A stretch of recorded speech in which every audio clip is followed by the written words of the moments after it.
बड़ी बात यह है कि इस रोड शो को लेकर विपक्षी पार्टियां और खासतौर पर कांग्रेस ये कह रही है, ये दावा कर रही है कि प्रधानमंत्री मोदी और बीजेपी राहुल गांधी की भारत जोड़ो यात्रा की वजह से बहुत दबाव में है और इसीलिए प्रधानमंत्री मोदी को खुद दिल्ली में पार्टी की बैठक से पहले ये रोड शो करना पड़ा, यानी प्रधानमंत्री दिल्ली में सड़क पर उतर आए। बड़ी बात यह है कि दिल्ली में ना तो बीजेपी की सरकार है, ना ही दिल्ली में कोई चुनाव आने वाला है, लेकिन फिर भी प्रधानमंत्री मोदी ने ये जो छोटा सा रोड शो किया दिल्ली की सड़कों पर, इसके मायने क्या है? तो आज हम आपको इस छोटे से रोड शो के मायने बताएंगे, उसका मतलब समझाएंगे कि प्रधानमंत्री जब यहां उतरे इस सड़क पर तो इसके पीछे क्या 3 बड़े संदेश छिपे हुए हैं। पहला संदेश, बीजेपी अब पूरी तरह इलेक्शन मोड में आ चुकी है। हालांकि बीजेपी हमेशा ही इलेक्शन मोड में रहती है और ऐसा कुछ होता नहीं कि इलेक्शन मोड में आने के बाद बीजेपी बदल जाती है या कुछ और खास चीजें करने लगती है। बीजेपी की खास बात यह है वो पूरे 5 साल इलेक्शन मोड में ही रहती है, लेकिन अब बीजेपी ने अपनी कमर जरूर कस ली है और 2024 का लोकसभा चुनाव का जो अभियान है, जो स्ट्रैटेजी है, वो अब पूरी तरह से शुरू हो चुकी है। दूसरा संदेश, बीजेपी उन सभी 9 राज्यों में चुनाव जीतना चाहती है जहां इस साल विधानसभा के चुनाव होने हैं, यानी इस साल चुनाव ही चुनाव है। 12 महीने होते हैं और 12 महीनों में से 9 राज्यों में चुनाव है। और तीसरा संदेश यह है कि बीजेपी 2024 में 2019 की जीत का भी रिकॉर्ड तोड़ना चाहती है। 2019 के लोकसभा चुनाव में बीजेपी ने 303 सीटें जीती थी और अब उसका लक्ष्य है 350 सीटों का, यानी 350 सीटों का। और कुछ नेताओं का तो यह भी कहना है कि उन्होंने वो 2/3 बहुमत लेना चाहते हैं, और अगर 2/3 की बात करें तो 2/3 का मतलब है 350 से भी ज्यादा सीटें। यहां बड़ी बात यह है कि जब 2019 का लोकसभा चुनाव हुआ तब बीजेपी के अध्यक्ष अमित शाह थे और उस समय उनकी उम्र 55 वर्ष थी, जबकि 2014 में जब लोकसभा के चुनाव हुए थे तब राजनाथ सिंह बीजेपी के राष्ट्रीय अध्यक्ष थे और उस समय उनकी उम्र 63 वर्ष थी।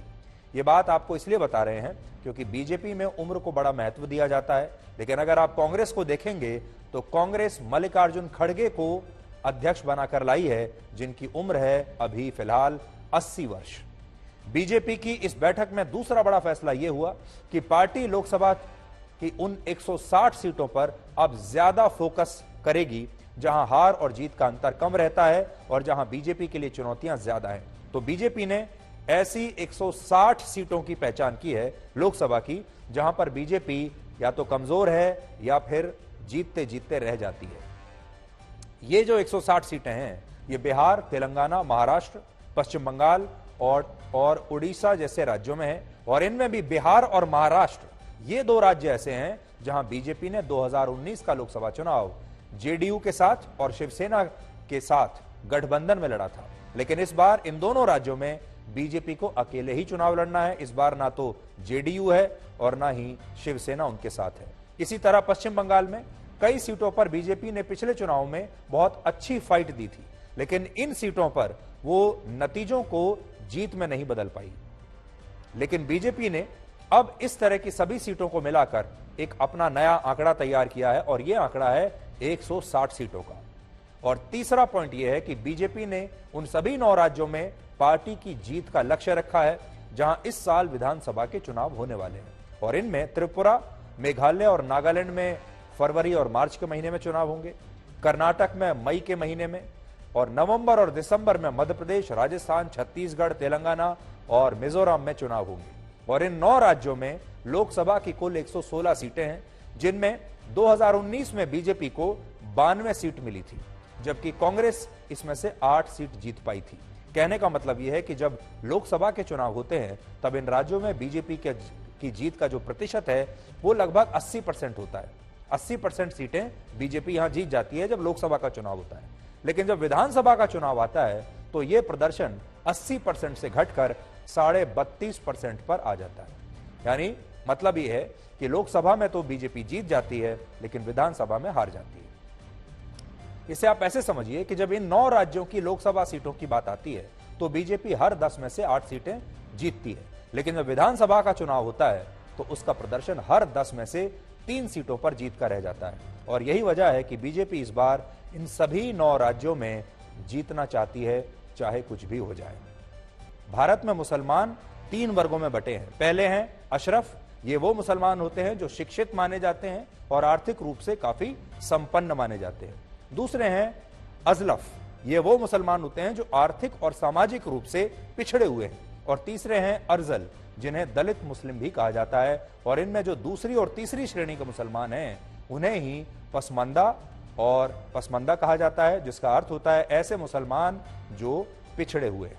बड़ी बात यह है कि एक रिपोर्ट कहती है कि भारत में रहने वाले 85% मुसलमान पसमंदा मुसलमानों की ही श्रेणी में आते हैं। तो सोचिए, अगर आपने पसमंदा मुसलमानों से अपना संवाद स्थापित कर लिया तो आपने 85% मुसलमानों की आबादी को अपनी तरफ ले लिया, कवर कर लिया। यानी 2011 की जनगणना के मुताबिक भारत में जो 17 करोड़ 22 लाख मुसलमान थे, 2011 की बात बता रहे हैं हम आपको, उनमें से लगभग 14 करोड़ लोग पसमंदा मुसलमान हैं। इसके अलावा बोहरा मुसलमानों की आबादी हमारे देश में 12 से 13 लाख मानी जाती है, जिसका सीधा मतलब यह है कि बीजेपी मुसलमानों की एक बहुत बड़ी आबादी तक अपनी पहुंच बनाना चाहती है। और ऐसा करके वो अब एक राष्ट्रवादी पार्टी से राष्ट्रव्यापी पार्टी बनना चाहती है। यानी जो विपक्षी दल और नेता बीजेपी को अब तक एक हिंदूवादी पार्टी बताते आए, उन नेताओं को बीजेपी यह बताना चाहती है कि वो एक राष्ट्रवादी और राष्ट्रव्यापी पार्टी है। और राष्ट्रवादी व्यक्ति सिर्फ एक धर्म का नहीं हो सकता, यह भी समझने की बात है। यहां एक बड़ी बात यह भी है कि अभी हमारे देश में मुसलमानों के सबसे ज्यादा वोट किसे मिलते हैं, आप जानते हैं? बीजेपी को तो बिल्कुल नहीं मिलते। मुसलमान सबसे ज्यादा वोट देते हैं कांग्रेस पार्टी को, और इनमें भी पसमंदा मुसलमानों के वोट सबसे ज्यादा हैं जो कांग्रेस पार्टी की तरफ जाते हैं। कांग्रेस को लोकसभा चुनाव में मुसलमानों के औसतन 38% वोट मिलते हैं। तो सोचिए, मुसलमानों के 38% वोट तो अकेले कांग्रेस ले जाती है। बीजेपी के हिस्से में सिर्फ 7% मुसलमानों के वोट आते हैं। इसीलिए आज प्रधानमंत्री मोदी ने जो बात कही उसका मतलब बहुत ही गहरा है। यह मोदी वर्सेस राहुल गांधी भी हो सकता है, यह मोदी वर्सेस अरविंद केजरीवाल भी हो सकता है, या मोदी वर्सेस नीतीश कुमार और ममता बनर्जी भी हो सकता है। तो इस वक्त उस तरफ तो आप जानते हैं एक ही टीम है और एक ही चेहरा है, वो है नरेंद्र मोदी का। लेकिन इस तरफ कौन होगा यह अभी कहना मुश्किल है। ये छोटे छोटे ब्लॉक्स बने हुए हैं और ये सभी वो लोग हैं जो खुद प्रधानमंत्री बनना चाहते हैं। सबकी प्रधानमंत्री बनने की इच्छा है। नीतीश कुमार, ममता बनर्जी, केजरीवाल, राहुल गांधी, सभी लोग अपने अपने हिसाब से बड़ी मेहनत कर रहे हैं और सबको यहां से यहां आना है। सबका दुश्मन एक ही है जो उस तरफ बैठा हुआ है, जिसकी फोटो ये है। और यह भी संभव है कि यह चुनाव मोदी वर्सेस ऑल हो जाए।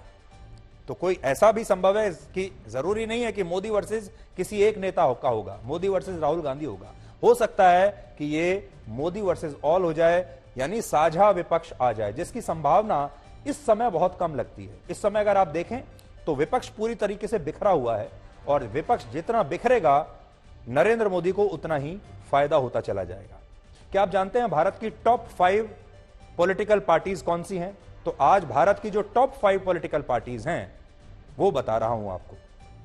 इनमें पहले नंबर पर है बीजेपी, जिसे 1999 के लोकसभा चुनाव में 8 करोड़ 70 लाख वोट मिले थे और 2019 में उसके कुल वोटों की संख्या थी 12 करोड़ 90 लाख। यहां आपको 22 करोड़ 90 लाख, माफ कीजिएगा। यहां आपको यह चीज बहुत ध्यान से देखनी है। देखिए, ये जो आप सैफरन कलर में देख रहे हैं, नारंगी जो रंग देख रहे हैं, ये बीजेपी है। 1999 में बीजेपी को मिले थे 8.7 करोड़ वोट ये। लेकिन अगर आप इसका ग्राफ देखेंगे, ये अकेली ऐसी पार्टी है जो इतनी तेजी से भारत की राजनीति में ऊपर, लगातार ऊपर ही ऊपर चलती चली जा रही है। और पिछले चुनाव में इसे लगभग 23 करोड़ वोट मिले थे और सीटें मिली थी 303 सीटें।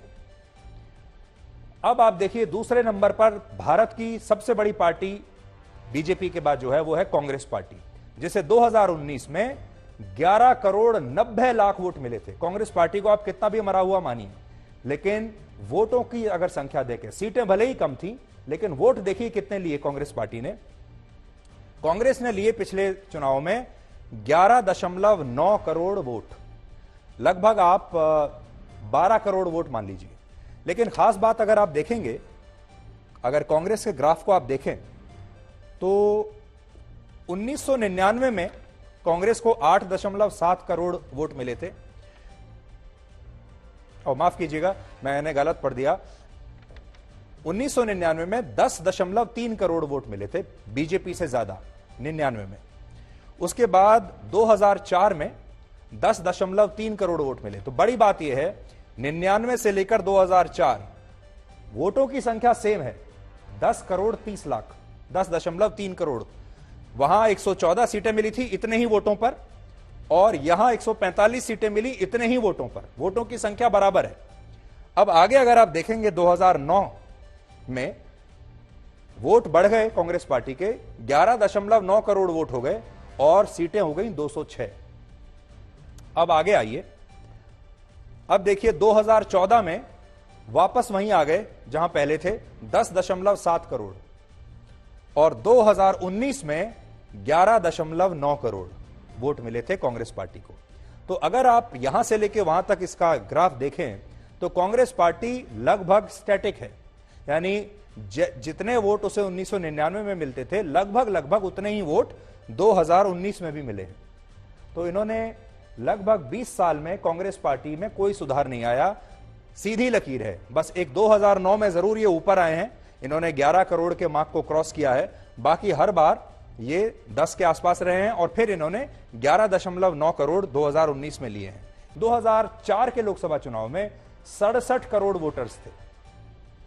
5 साल बाद 2009 में 5 करोड़ नए वोटर्स आ गए, और हमारे देश में कुल वोटर्स की संख्या थी तब 72 करोड़। इसके बाद 2009 से 2014 के बीच 11 करोड़ 70 लाख नए वोटर्स आए, और फिर संख्या हो गई हमारे देश में 83 करोड़ 40 लाख वोटर्स। ये देखिए यहां, और इसके बाद 2019 में 7 करोड़ 67 लाख नए वोटर्स आए जो युवा वोटर्स हैं, और कुल वोटर्स की संख्या हो गई 91 करोड़। ये देखिए, ये हमारी 91 करोड़ जो है संख्या हो गई। और इस बार भी 2024 में लगभग 9 करोड़ नए वोटर्स जुड़ सकते हैं, और देश में कुल वोटर्स की संख्या हो जाएगी 2024 में 100 करोड़। ये है, आप देखिए। अब यहां पर आपके लिए जो समझने की बात यह है कि नए वोटर्स 18 से 24 साल की आयु वर्ग के होते हैं, और एक रिपोर्ट का अनुमान है कि हर 10 में से 5 नए वोटर्स अपना वोट जरूर डालते हैं, यानी जो नए वोटर्स आते हैं उनमें से आधे वोट डालते हैं और आधे नहीं डालते।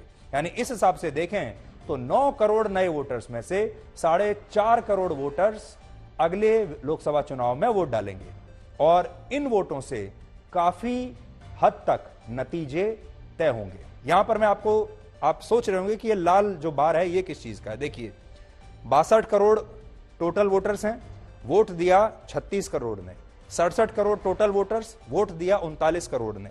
ये जो लाल बार आप देख रहे हैं ये वो हैं जिन्होंने वोट डाला है लोकसभा चुनाव में। और अगर आप लास्ट देखेंगे 2019 में 91 करोड़ वोटर्स थे, जिनमें से 60 करोड़ वोटर्स ने वोट डाला था, मतलब 30 करोड़ लोगों ने तो वोट डाला ही नहीं। और अब जब 100 करोड़ हो जाएगा, इस अनुपात से अगर आप देखेंगे तो अगर इसी को मैं एक आधार मान लूं तो शायद अगले चुनाव में 70 करोड़ लोग वोट डालेंगे। चुनाव आयोग के मुताबिक ये इलेक्ट्रॉनिक वोटिंग मशीन यानी ईवीएम का एक अपग्रेडेड वर्जन है, और इसे रिमोट वोटिंग के लिए विकसित किया गया, यानी ये रिमोट ईवीएम है। रिमोट वोटिंग का मतलब है कि मान लीजिए दिल्ली में कोई व्यक्ति मध्य प्रदेश से आकर नौकरी कर रहा है, या बिहार से आकर नौकरी कर रहा है, या फिर कोई युवा पढ़ाई करने के लिए बिहार या मध्य प्रदेश से दिल्ली आ गया, और जब चुनाव हो रहे हैं वोटिंग के वक्त वो अपने गृह राज्य वापस नहीं जा सकता, तो ऐसे व्यक्ति को उसी राज्य में जहां वो रह रहा है इस समय, वहां वोटिंग की सुविधा उपलब्ध कराई जाएगी। यानी वो नौकरी या दूसरे कारणों से जहां पर रह रहा है वहीं पर वोट दे पाएगा। इसी को रिमोट वोटिंग कहते हैं। इसके लिए चुनाव आयोग द्वारा एक पूरी प्रक्रिया बनाई गई है, जिसके तहत प्रवासी वोटर्स को सबसे पहले अपने गृह क्षेत्र के रिटर्निंग ऑफिसर को यह बताना होगा कि वो उनके क्षेत्र के वोटर हैं और किसी कारण से अपने घर से दूर किसी दूसरे राज्य में रहते हैं। यह प्रक्रिया ऑनलाइन और ऑफलाइन दोनों तरह से उपलब्ध होगी। और इस आवेदन के बाद, यानी पहले आप आवेदन करेंगे, आप बताएंगे कि मैं यहां पर रहता हूं और मैं दूर से जहां भी रहता हूं वहां से वोटिंग करना चाहता हूं। इसके बाद रिटर्निंग ऑफिसर को जब ये पूरी तसल्ली हो जाएगी कि आवेदन करने वाला व्यक्ति सच बोल रहा है, तो वो उस राज्य में एक रिमोट पोलिंग बूथ बनाने का आग्रह करेगा, जहां वो वोटर अस्थायी रूप से रह रहा होगा, और इसके बाद वहां ये नई मशीन उन वोटर्स के लिए लगा दी जाएगी। यानी इस तरह से देखें तो चुनाव आयोग इस मशीन को लेकर इन घरेलू प्रवासियों के पास जाएगा और इस तरह दो तरह के मतदान केंद्र बनाए जाएंगे। पहले उस राज्य में होंगे जहां चुनाव हो रहा है, और दूसरे उन राज्यों में होंगे जहां उस राज्य के प्रवासी वोटर्स रहते हैं। जैसे उत्तर प्रदेश में मान लीजिए चुनाव है, लेकिन वहां रहने वाला एक व्यक्ति नौकरी के लिए दिल्ली आ गया, तो वो अपने क्षेत्र में वोट डालने के लिए ऑनलाइन या ऑफलाइन आवेदन देगा, और जब ये आवेदन स्वीकार हो जाएगा तो उसे बता दिया जाएगा कि दिल्ली में कौन सी जगह पर पोलिंग बूथ उसके लिए बनाया गया है और कहां किस पोलिंग बूथ पर जाकर वो व्यक्ति वोट दे सकता है दिल्ली में ही। हालांकि इस दौरान दो बातें और होंगी। पहली चीज ये कि जब आप ऐसे मतदान केंद्र पर वोट देने जाएंगे तो वहां आपको अपना वोटर आईडी कार्ड दिखाने के बाद चुनाव अधिकारी सीसीआर मशीन से आपकी डिटेल्स को स्कैन करेगा, और इसके बाद ये डिटेल्स एक पब्लिक डिस्प्ले सिस्टम पर दिखाई देने लगेंगी, जिसे अलग अलग पार्टियों के पोलिंग एजेंट्स खुद भी देख पाएंगे, चेक कर पाएंगे।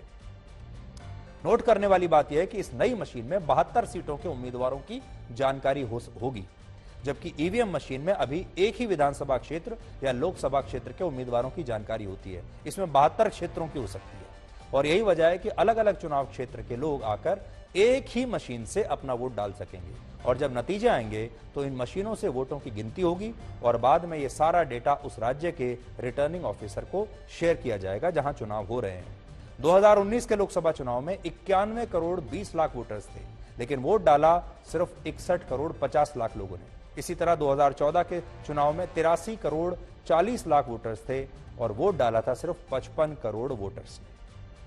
2011 की जनगणना के मुताबिक भारत में 37% आबादी यानी 45 करोड़ 36 लाख लोग घरेलू प्रवासी थे। यानी 45 करोड़ लोग ऐसे हैं जो अपने घर से कहीं दूसरी जगह जाकर काम कर रहे हैं, और चुनाव आयोग इन्हीं करोड़ों लोगों को वोटिंग की प्रक्रिया में शामिल करना चाहता है।